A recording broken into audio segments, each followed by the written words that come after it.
So this is what a humanitarian supply shipment across Ukraine looks like during the war. I was fortunate enough to partner up with a couple of fine individuals, and we drove over 1,000 kilometers across the beautiful country of Ukraine to deliver supplies to a city under siege.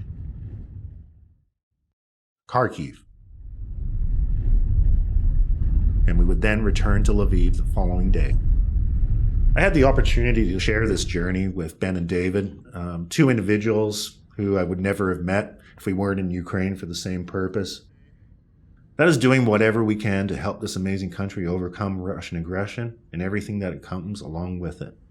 The journey would only take 2 days, but we would see 60 days worth of destruction. And we will get closer to the front lines than I ever could have imagined. Now, what do we deliver when we do supply runs such as these? Well, they consist of many things, but they mostly include the usual categories of medical supplies, food, clothing, and sometimes tactical gear. Say hi, we're on the fucking road. Here we are. We're going to Kyiv. Okay. That's right. First Kyiv, then Kharkiv. The lads are on their way. To the hell itself. So this is our itinerary. We're driving to Kyiv today. We're spending the night, getting up first thing tomorrow morning, picking up some supplies. Then we're going to drive to Kharkiv, and the goal is to get there as early as possible and spend as short amount of time there as possible. Get the hell out, and then we'll drive back to Kyiv and get safely into Lviv on Thursday.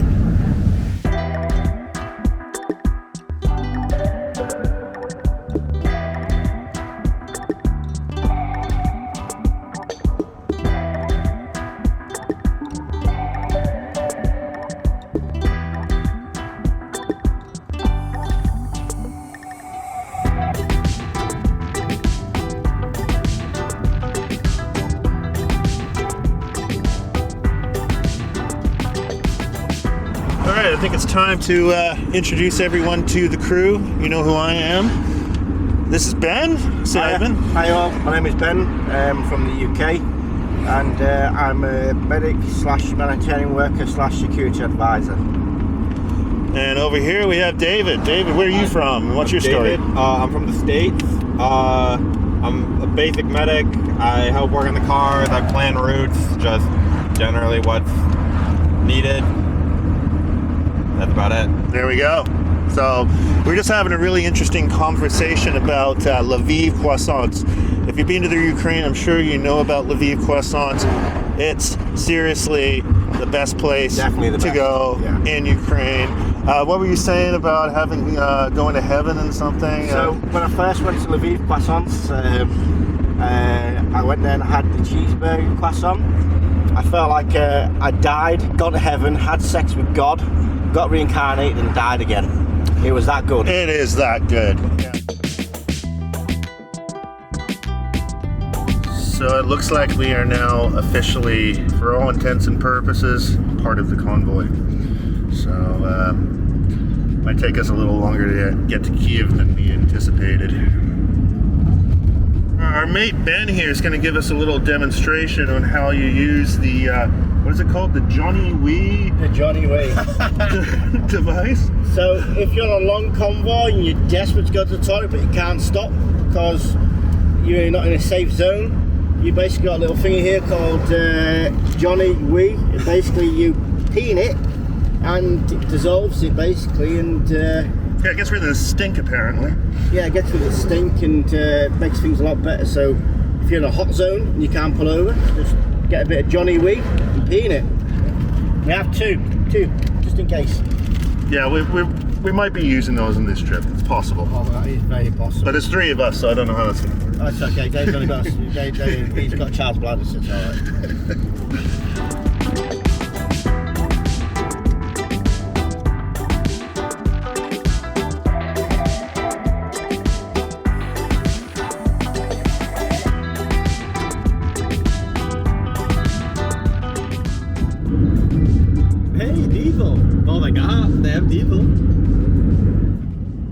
This is a police convoy escorting a bunch of rigs. Obviously, we got to keep a significant amount of distance here because those police officers will shoot if you get too close. And that gray vehicle that you see in front of us there, not to the side on the left, but directly in front of us, he was just pulling some really ridiculous moves, like almost like he was trying to pass the cops. Then we witnessed the police not taking too lightly to that, and they kind of pulled some maneuvers to make the guy understand what he was doing is unacceptable. Oh, he's creeping up on him again now. Yeah, now he's creeping up on them again now, and I don't know what that guy in the gray car is doing, but he's Coming close to being shot. yeah, he's not being very smart. Yeah, that's a huge convoy.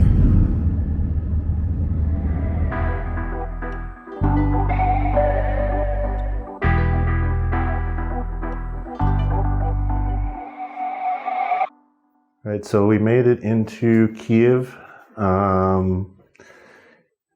Curfew begins at 10 p.m. here. We literally pulled into the apartment block where our safe house is located at 10:05 p.m. After the sunset, I didn't really record much more footage, but the road was shelled out in a couple of locations, or a few locations, and they have built makeshift detours to get around those sections of roadway. We're staying at a safe house that a family has kindly lent to us for when we're doing these runs. Big thank you to that family. Tomorrow morning, we're getting up bright and early. We've got to load a bunch of supplies that we're taking to Kharkiv and topping up the existing supplies that are in the van. So we'll be doing that bright and early. We've got a big day tomorrow. We've got to get down there or over there, get into the city, meet up with the people we need to meet. Hopefully it doesn't take too long. Then get out and head back to Kyiv. So 6 hours there, a couple hours in the city, 6 hours back. It's going to be a big day. So I'm going to get some sleep.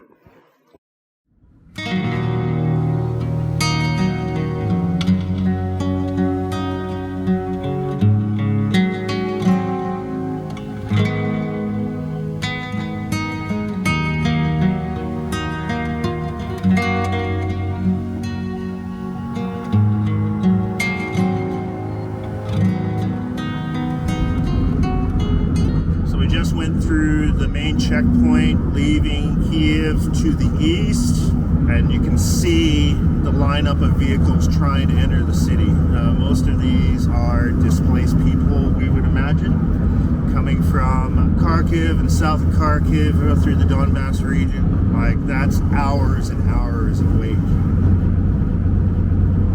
We're in good spirits. Everyone's happy. We got the supply of medicine and other medical supplies dropped off first thing, and we loaded that up, and we're on the road. Oh, I'm going to have to pause. We're going through another checkpoint. How you feeling, Ben? Pretty alright, actually, yeah. I think when we get a little bit more closer, we'll get a bit more apprehensive. I think everybody will, to be honest. Yeah. They've had a few red alerts this morning in Kharkiv.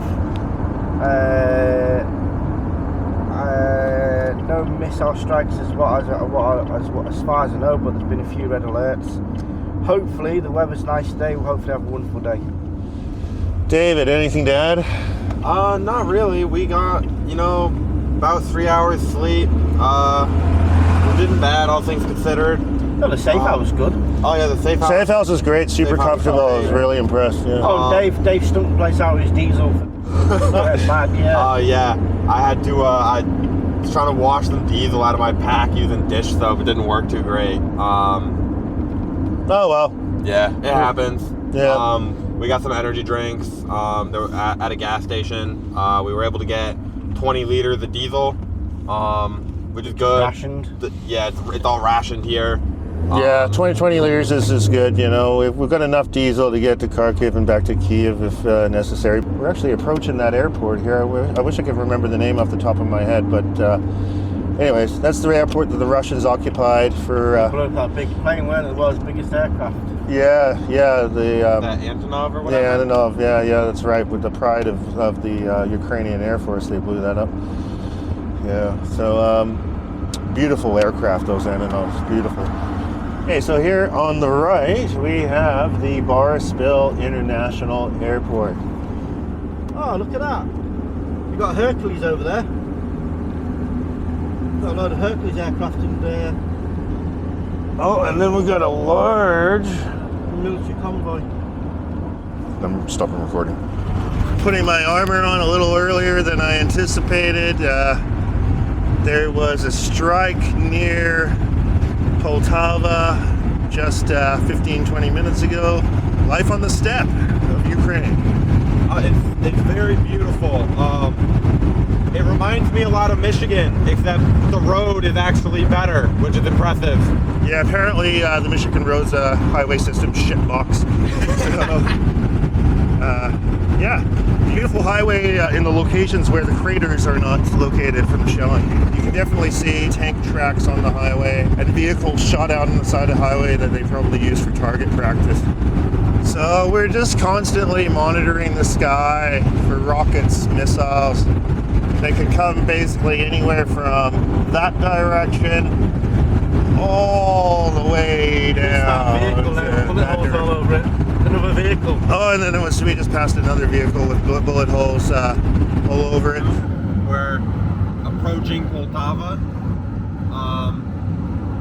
maybe like 90 kilometers out.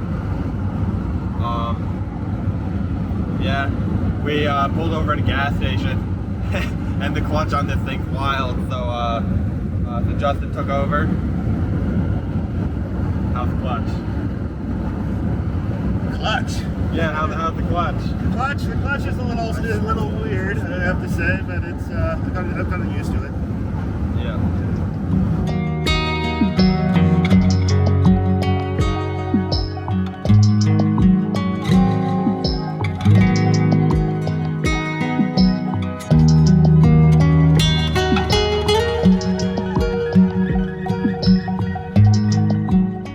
They're going mountain biking. I know. Alright, here we are, less than 40 kilometers from Kharkiv. And a straight line from the front line to here is less than 30 kilometers.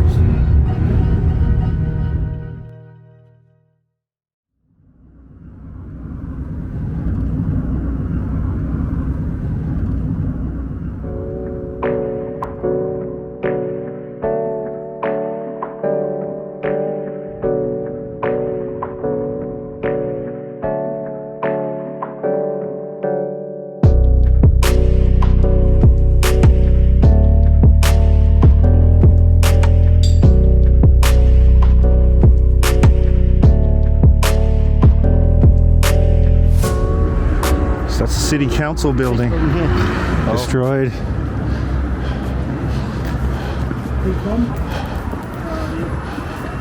Oh, these are where the bombs hit on the road. Yeah. See the markers on the road? The All the shelling on the road. Right in the center of town. What's the point? You seen this?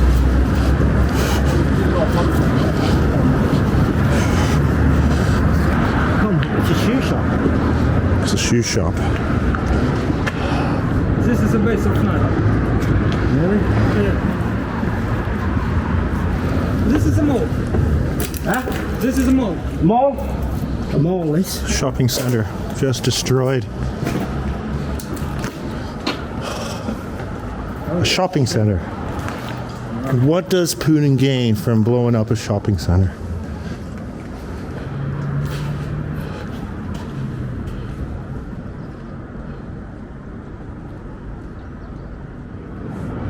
So this is a courtyard for an apartment building. A children's English school was inside this building.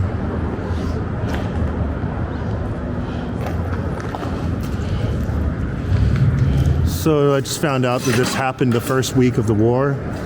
Clearly, there were substantial civilian casualties in this blast. Makes me so sad, man. You know, like, you try to mentally prepare for the destruction that you're about to see, but once you see it, you still, you know, all those preparations you made don't mean anything.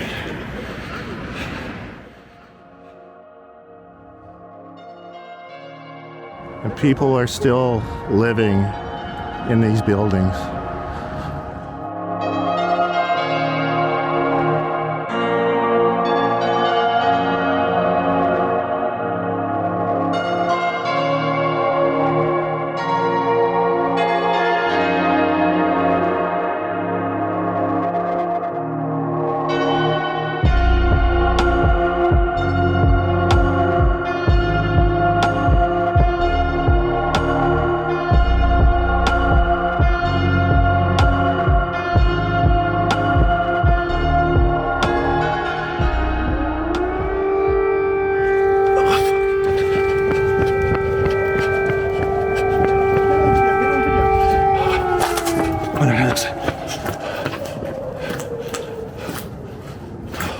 And he's just walking, dude. He doesn't give a fuck. There was a thud, and that was obviously Russian artillery. So this is our safe spot. A bunch of washing machines and dryers in there. So there we go.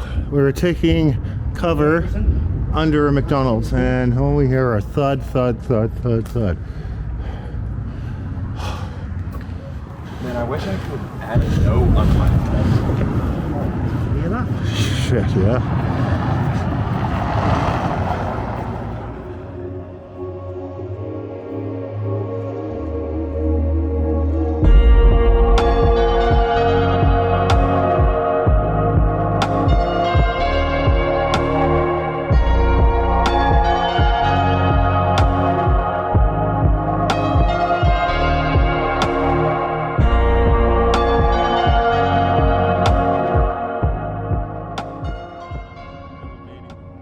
As we continued our tour deeper into the northern districts of Kharkiv, we heard a massive explosion not far from us.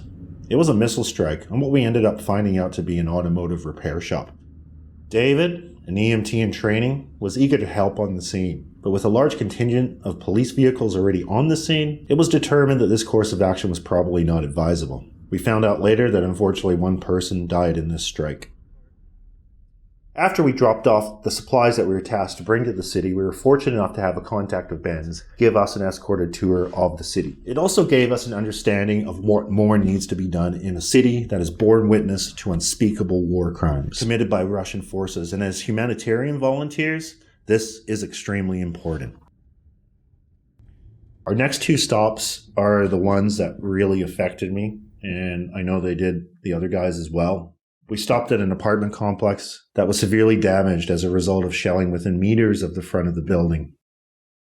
Doorway you see in this clip, the stairwell behind it collapsed from the resultant shockwave. The smell of corpses emanated directly from behind this door. In Kharkiv, morgues are full and dead bodies are left in place. The authorities simply don't have the resources to deal with it. Residents are still living in these apartment buildings, notwithstanding the destruction and death that surrounds them.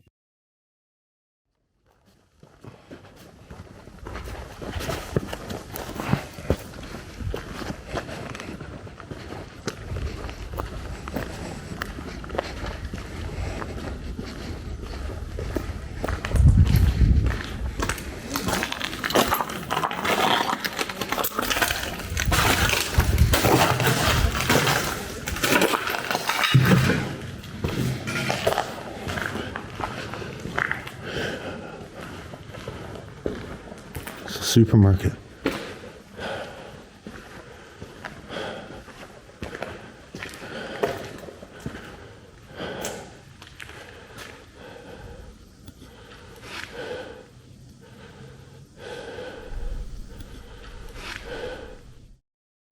After I exited the supermarket, I would again learn that there were corpses that haven't yet been taken away. I knew that we were near the trenches, but I really didn't have an idea of how close we were until reviewing the GPS tracking. Turns out we were only a little over a kilometer from the battlefront. You saw the explosions? Yeah. I didn't record them out of respect, but we witnessed an elderly man wandering the streets nearby, and then a babushka. With no stores open anywhere nearby and the constant risks of shelling, it was difficult to imagine the reasons why they were outside walking around seemingly aimlessly.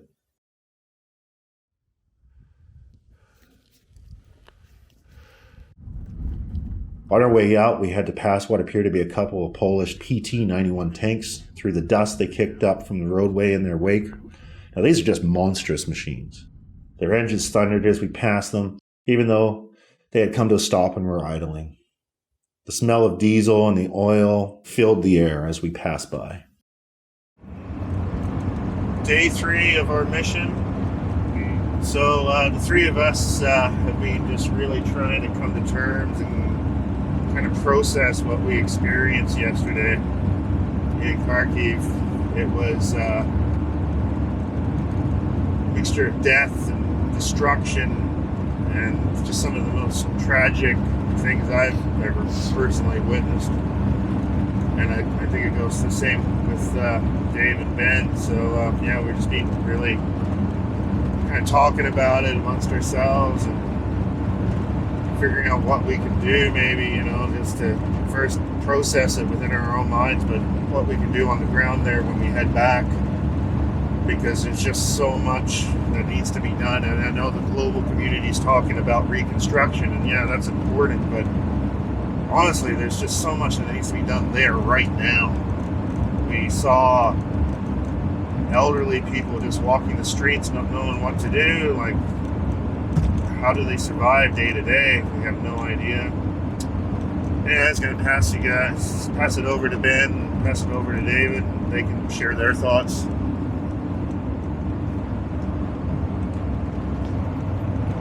My thoughts about the whole thing itself.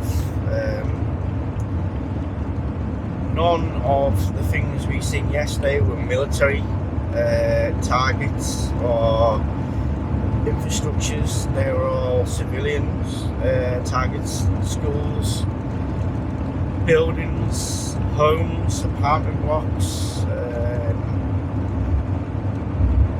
that had literally just been decimated, destroyed. And we went to one particular apartment complex that had been hit by Russian shells, and being told that there was dead bodies still in there and that they couldn't get them out. And you could smell the death in the air and the decomposition of bodies.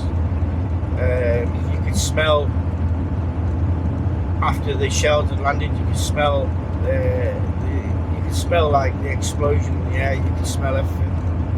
And knowing that we witnessed a missile strike not far from us at all, knowing that one person had been killed there, and knowing that we couldn't do anything to help, I think it made me feel helpless, frustrated, angry, and just seeing the devastation of where we were, of people just trying to survive, clinging on to anything they could possibly cling on to. It's really hard to process it right now, and it's physically and emotionally affected me. Being really honest, you know what I mean? I just felt terrible that I couldn't help these people more.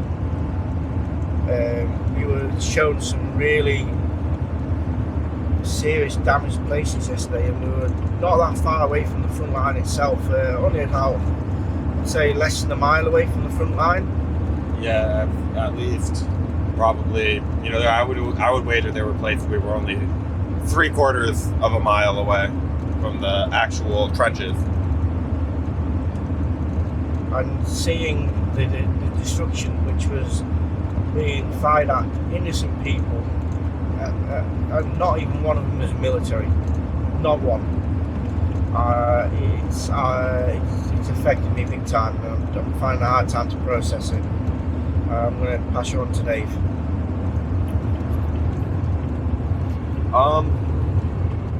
There's not really much else to say about it. The Russians have, in some cases, repeatedly shelled occupied civilian targets indiscriminately. We went into or saw a supermarket that had been hit by multiple bomb blasts. The roof had come down, everything was destroyed. We were told that there were people who had been on the second floor who were killed by the explosions, and that emergency services was so overwhelmed that they couldn't get the bodies out, and so they're still there. And you could smell them, like Ben was saying. You could smell them pretty clearly.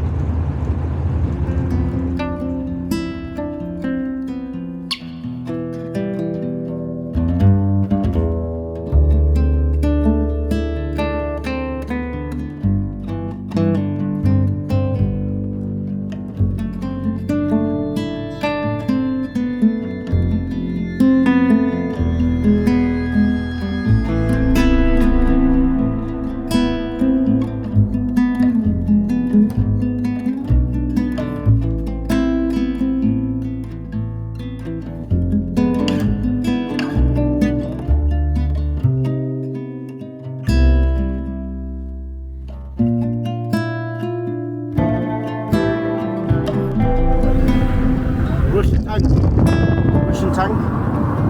Oh shit, there's a turret there on the car.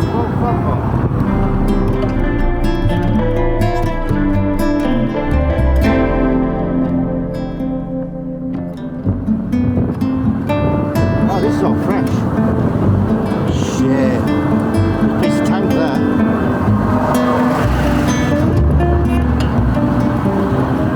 Hey, there's a battle.